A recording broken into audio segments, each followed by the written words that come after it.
CM Pawan Kalyan Jubilee Hills లోని తన నివాసంలో ప్రెస్ మీట్ లో మాట్లాడనున్నారు. ఈ నేపథ్యంలో తెలంగాణ దీంతో పవన్ కళ్యాణ్ నివాసం వద్ద భారీ బందోబస్తు ఏర్పాటు చేశారు.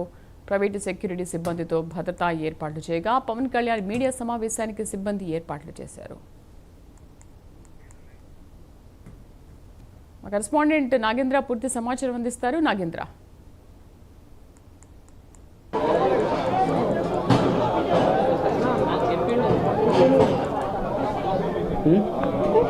నాగేంద్ర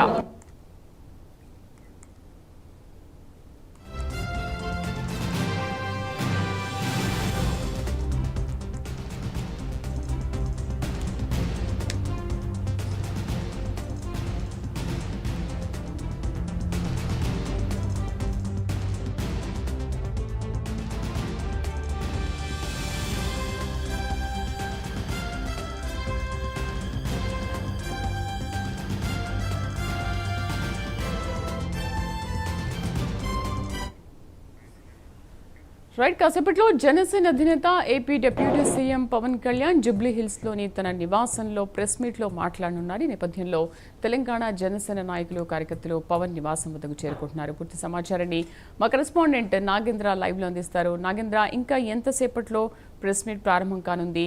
అక్కడికి ఎవరెవరు జనసేన కార్యకర్తలు, అభిమానులు ఇంకెవరైనా చేరుకున్నారా? Thank you Sridev. ప్రస్తుతం జూబ్లీహిల్స్లో ఉన్నటువంటి జనసేన అధినేత deputy CM, AP deputy CM అయినటువంటి పవన్ కళ్యాణ్ నివాసానికి జనసేన నాయకులు, అదేవిధంగా ఆయన అభిమానులంతా కూడా పెద్ద ఎత్తున చేరుకుంటున్నారు. ప్రస్తుతం మనం చూడవచ్చు దృశ్యాలు. ప్రస్తుతం జనసేనకు సంబంధించినటువంటి కార్యకర్తలు కానీ అభిమానులు కానీ భారీగా చేరుకున్నటువంటి పరిస్థితి ప్రస్తుతం. ఎందుకంటే ఒకవైపు ఈరోజు నవనిర్మాణ సంకల్ప సభకు సంబంధించి ఈరోజు ఒకవైపు పోలీసులు అనుమతిని నిరాకరించడం జరిగింది. దాంతోపాటు హైకోర్టుకి వెళ్ళిన లంచ్ మోషన్ పిటిషన్లో దాన్ని నిరాకరించినటువంటి పరిస్థితి ప్రస్తుతం. దీంతో ఈరోజు మీడియా సమావేశాన్ని తన నివాసం వద్ద ఏర్పాటు చేయాలని జనసేన అధినేత పవన్ కళ్యాణ్ భావించడం జరిగింది. ప్రస్తుతం జనసేనకు సంబంధించినటువంటి నేతలు, కార్యకర్తలంతా కూడా చేరుకున్నారు. మాట్లాడించేటటువంటి ప్రయత్నం చేద్దాం. సార్ చెప్పండి, నవనిర్మాణ సంకల్ప సభ అన్నారు, పోలీసుల అనుమతి నిరాకరించారు, లంచ్ మోషన్ పిటిషన్ హైకోర్టు నిరాకరించింది. ఇప్పుడు పవన్ కళ్యాణ్ పవన్ కళ్యాణ్ మీడియా సమావేశం ఏ విధంగా ఉండబోతుంది? ఎందుకంటే తెలంగాణ వాదులంతా కూడా పెద్ద ఎత్తున పవన్ కళ్యాణ్ పైన విరుచుకుపడుతున్నటువంటి పరిస్థితి. వాళ్ళలో భయం పుట్టుకుంది, మాకు పర్మిషన్ ఇవ్వలేదు. అదే కన్వెన్షన్ హాల్లో కార్పొరేట్ ఈవెంట్స్ 2000 పైగా మెంబర్స్ తోటి, పార్కింగ్ తోటి కార్పొరేట్ ఈవెంట్స్ చాలా జరిగాయి. అదేవిధంగా కవిత పార్టీ పెట్టినప్పుడు 2 రోజుల్లో పర్మిషన్ ఇచ్చారు. మేము 10 రోజుల నుంచి ప్రయత్నం చేసినప్పటికి కూడా హోల్డ్లో పెట్టి లాస్ట్ మినిట్లో వచ్చి మాకు ఇబ్బంది కలిగించడం జరిగింది. అయితే ఇప్పుడు మేము హైకోర్టు వరకు కూడా వెళ్ళాం. హైకోర్టు వరకు వెళ్తే కనీసం మాది జడ్జి గారి ముందు కూడా వెళ్ళనీయలేదు. అంటే భయం పట్టుకుంది వాళ్ళకు. జనసేన అనేది తెలంగాణలో ఎంటర్ అయితే వాళ్లకు రాజకీయ మనుగడ ఉండదని చెప్పేసి వాళ్ళకు భయం స్టార్ట్ అయింది.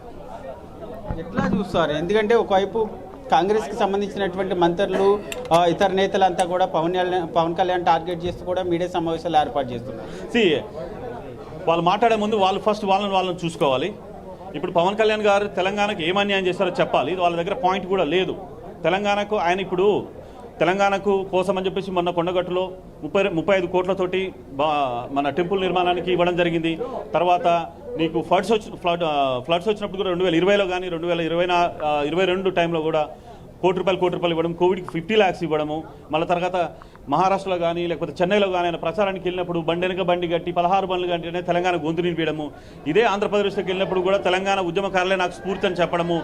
అంటే తెలంగాణ గురించి ఇంత చెప్పే అతను, అంటే అలాగే సనాతన ధర్మాన్ని కూడా భుజానెత్తుకున్నటువంటి వ్యక్తిని ఇక్కడే 30 సంవత్సరాల నుంచి హైదరాబాద్లోనే ఉంటూ తెలంగాణ బిడ్డలకు 3000 నుంచి 4000 మందికి సినిమా ఇండస్ట్రీలో వాళ్ళకు భోజనం పెడుతూ, అంటే వాళ్ళకు ఉపాధి కల్పిస్తున్నటువంటి వ్యక్తిని తెలంగాణ పర్సన్ కాదని ఎట్లా చెప్తారు? అండ్ ఇప్పుడు నేను ఇక్కడే పుట్టాను, నా బర్త్ సర్టిఫికేట్లో తెలంగాణ అని ఉంటుంది. అదేవిధంగా జనసేన పార్టీ రిజిస్ట్రేషన్లో కూడా తెలంగాణనే ఉంటుంది. అలాంటప్పుడు మా పార్టీ ఆంధ్ర పార్టీ ఎట్లా అవుతుంది? అండ్ ఏం మాట్లాడుతున్నారు వీళ్ళు? అసలు కాంగ్రెస్ వాళ్ళ పార్టీ ఇక్కడ పుట్టిందా? ఢిల్లీ నుంచి వచ్చింది. వాళ్ళకు వచ్చే ఇన్ఛార్జులు, వాళ్ళకి చేసే ప్రచారం చేసే వాళ్ళు ఎక్కడి నుంచి వస్తారు? తెలుగు రానోళ్ళు, తెలంగాణ రానోళ్ళు వచ్చేసి వాళ్ళు ప్రచారం చేస్తారు. ఇక్కడ నుంచి తెలంగాణ ప్రజలందరూ వాళ్ళని గెలిపించి ఎమ్మెల్యేలను చేస్తే పార్లమెంటుకు పంపించేటప్పుడు, పెద్దల సభకు పంపించేటప్పుడు ఎక్కడో రాజస్థాన్ వాళ్ళని తీసుకొచ్చి ఇస్తారు. అంటే తెలంగాణ వాళ్ళు ఓట్లు వేయాలి, పంపించేది మాత్రం నాన్ తెలంగాణ పర్సన్ పంపిస్తుంటారు. సో ఇది పరిస్థితి. సో తెలంగాణ ప్రజలందరూ గమనిస్తున్నారు. మేము మొన్న పోటీ చేసినప్పుడు బ్రహ్మాండంగా మమ్మల్ని ఆదరించారు, మమ్మల్ని గెలిపించారు కూడా. ఉప సర్పంచులు ఉన్నారు, సర్పంచులు ఉన్నారు, కౌన్సిలర్స్ ఉన్నారు మాకు. సో తెలంగాణలో ఈ పార్టీ వస్తే తర్వాత వాళ్ళకి ఇబ్బంది అని చెప్పేసి భయంతోనే ఇది ఆపుతున్నారు. మాకు ఇప్పుడు వాళ్ళన్న ప్రకారమే మాకు అసలు ఏమీ లేదు, మమ్మల్ని ప్రజలు మమ్మల్ని ఇష్టపడట్లేరు అని అనుకున్నప్పుడు మాకు పర్మిషన్ ఇవ్వచ్చు కదా. డైరెక్ట్ పర్మిషన్ ఇస్తే మేమే తెలుసుకుంటాం కదా. సో అది భయం ముట్టుకుంది. ఈ మొత్తాన్ని చూసుకుంటే తెలంగాణ రాష్ట్రంలో పవన్ కళ్యాణ్ పర్యటించిన, తెలంగాణ రాష్ట్రంలో పవన్ కళ్యాణ్ సమావేశాలు ఏర్పాటు చేసిన తెలంగాణ రాష్ట్రంలో ఉన్నటువంటి పార్టీలకి భయం పట్టుకుంది. అందుకే పర్మిషన్ ఇవ్వడం లేదంటూ కూడా జనసేనకు సంబంధించినటువంటి నేతలంతా ఆగ్రహం వ్యక్తం చేస్తున్నారు. ముఖ్యంగా ఈ మీడియా సమావేశంలో ఎవరైతే తనని టార్గెట్ చేశారో వారందరికీ సరైనటువంటి కౌంటర్ని తమ అధినేత పవన్ కళ్యాణ్ ఇస్తాడంటూ కూడా చెప్తున్నారు. ప్రస్తుతం చూడొచ్చు, పెద్ద ఎత్తున పవన్ కళ్యాణ్ మీడియా సమావేశానికి పెద్ద ఎత్తున జనసేనకు సంబంధించినటువంటి నాయకులు, కార్యకర్తలు చేరుకున్నారు. దాంతోపాటు అభిమానులంతా కూడా పెద్ద ఎత్తున చేరుకున్నారు. ముఖ్యంగా ఇప్పటికే ఒకవైపు ఆయన నివాసానికి వచ్చేటటువంటి రహదారి వద్ద పూర్తిగా బారికేడ్లు ఏర్పాటు చేశారు, రోప్లు ఏర్పాటు చేసి కంట్రోల్ చేసేటటువంటి ప్రయత్నం చేస్తారు. అయినప్పటికీ కంట్రోల్ కాకపోవడంతో వారందరినీ కూడా ప్రస్తుతం మీడియా సమావేశం ఏర్పాటు చేసినటువంటి ప్రాంగణానికి విడిచిపెట్టినటువంటి పరిస్థితి అయితే కనిపిస్తుంది. మొత్తానికి ఇప్పటికే ఒకవైపు వరుసగా కాంగ్రెస్ పార్టీకి సంబంధించినటువంటి అటు మంత్రులు కానీ ఇతర నేతలు కానీ వరుసగా మీడియా సమావేశాలు ఏర్పాటు చేస్తూ పవన్ కళ్యాణ్ని టార్గెట్ చేస్తున్నటువంటి తరుణంలో పవన్ కళ్యాణ్ మీడియా సమావేశం ఏ విధంగా ఉండబోతుంది, తనని టార్గెట్ చేసినటువంటి నేతలకి కౌంటర్ అటాక్ ఇస్తారా లేదా ఈ మీడియా సమావేశంలో తెలంగాణ ప్రజలను ఉద్దేశించి ఏం చెప్తారా అన్నది మాత్రం ఇప్పుడు ఆసక్తికరంగా మారిందని చెప్పాలి శ్రీదేవి. అయితే నాగేంద్ర, ఎక్స్ వేదికకు కూడా పవన్ కళ్యాణ్ స్పందించారు. ఎలాగో సభకు అనుమతి ఇవ్వలేదు, కనీసం ప్రెస్ మీట్కైనా అనుమతి ఇస్తారా లేదా అంటూ కూడా కొంచెం వ్యంగ్యంగా వ్యాఖ్యానించారు కదా. మరి ఇప్పుడు 4:30 నుంచి 5:30 వరకు సభ ఉంటుంది అని చెబుతున్నారు. మరి దీనికైనా అనుమతి ఉందా లేదా, లేకపోతే మామూలుగా అలా మాట్లాడేశారనుకోవాలా? ముఖ్యంగా ఈ మీడియా సమూహం ఎందుకంటే ఇప్పటికే ఒకవైపు నవసంకల్ప సభ నిర్మాణ సభకు సంబంధించినటువంటి అంశంలో ఇప్పటికే పోలీసుల అనుమతి నిరాకరించడం కానీ, మరొకవైపు ఇప్పటికే హైకోర్టులో కూడా లంచ్ మోషన్ పిటిషన్ కూడా నిరాకరించినటువంటి తరుణంలోనే ప్రస్తుతం మీడియా సమావేశాన్ని ఏర్పాటు చేయడం జరిగింది.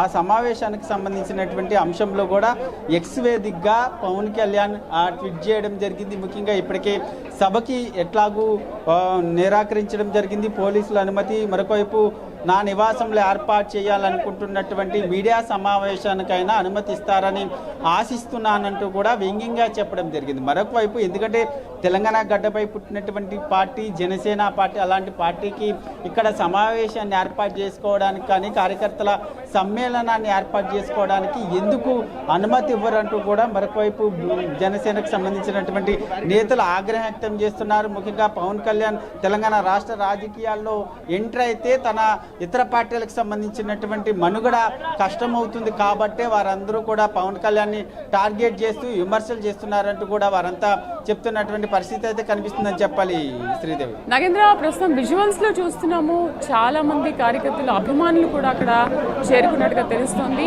మరి ఎటువంటి గొడవలు జరగకుండా ఏదైనా పోలీస్ బందోబస్తు ఏమైనా ఏర్పాటు చేశారా? ఇప్పటికే ఎందుకంటే ఒకవైపు ఇక్కడికి చేరుకుంటున్నటువంటి అభిమానులకు సంబంధించినటువంటి అంశంలో ఎటువంటి ఇబ్బందులు తలెత్తకుండా ప్రైవేట్ సెక్యూరిటీని పెద్ద ఎత్తున మోహరించడం జరిగింది. ప్రస్తుతం ఇక్కడికి వస్తున్నటువంటి అభిమానులు కానీ జనసేనకు సంబంధించినటువంటి నేతలు ఎవరు కూడా మీడియా సమావేశాన్ని ఏర్పాటు చేసినటువంటి సమయంలో పవన్ కళ్యాణ్ వద్దకు వెళ్లకుండా ప్రతి ఒక్కరిని దూరంగా రోప్లు, అదేవిధంగా మరొక వైపు బారికేడ్లు ఏర్పాటు చేసి వారిని నియంత్రించేటటువంటి ప్రయత్నం చేస్తున్నారు. కానీ ఇక్కడ ఉన్నటువంటి అభిమానులంతా కూడా పవన్ కళ్యాణ్ని చూడాలనేటటువంటి ఆశతో పెద్ద ఎత్తున వీళ్ళంతా కూడా వస్తున్నటువంటి పరిస్థితి ఉంది. దీంతో పాటు మరొక వైపు ఇక్కడికి వచ్చినటువంటి ప్రతి ఒక్కరిని మీడియా సమావేశం ఏర్పాటు చేస్తున్నటువంటి ప్రాంగణానికి నలువైపులా కూడా ప్రస్తుతం మనం చూస్తున్నట్టు బారికేడ్లు ఏర్పాటు చేస్తున్నారు. ఎవరు కూడా లోనికి వెళ్లకుండా ఎటువంటి ఇబ్బందులు తలెత్తకుండా చూసేటటువంటి ప్రయత్నం అయితే ప్రస్తుతం ప్రైవేట్ సెక్యూరిటీగా ఉన్నటువంటి బౌన్సర్లు వీళ్ళంతా కూడా ఇప్పటికే ఆ దిశగా వీరంతా బారికేడ్లు ఏర్పాటు చేస్తున్నటువంటి పరిస్థితి ఉంది. ఎందుకంటే ఈ మీడియా సమావేశానికి సంబంధించినటువంటి అంశంలో పవన్ కళ్యాణ్ ఏ విధమైనటువంటి వ్యాఖ్యలు చేస్తారు? ఎందుకంటే దాదాపు 10 రోజుల నుంచి కూడా తెలంగాణకు సంబంధించినటువంటి వాదులు కానీ ఇతర రాజకీయ పార్టీలకు సంబంధించినటువంటి వారంతా కూడా తనని టార్గెట్ చేస్తున్నటువంటి వ్యాఖ్యలకు సంబంధించి ఎటువంటి కౌంటర్ ఇస్తారు అన్న ఆ ప్రశ్నే ప్రస్తుతం ఇప్పుడు ఆసక్తిగా నెలకొన్నటువంటి పరిస్థితి అయితే ఉందని చెప్పాలి Sridevi. Right Nagendra, thank you for the updates. So అది పవన్ కళ్యాణ్ నివాసం వద్ద ఉన్నటువంటి పరిస్థితి. చాలా మంది అభిమానులు కార్యకర్తల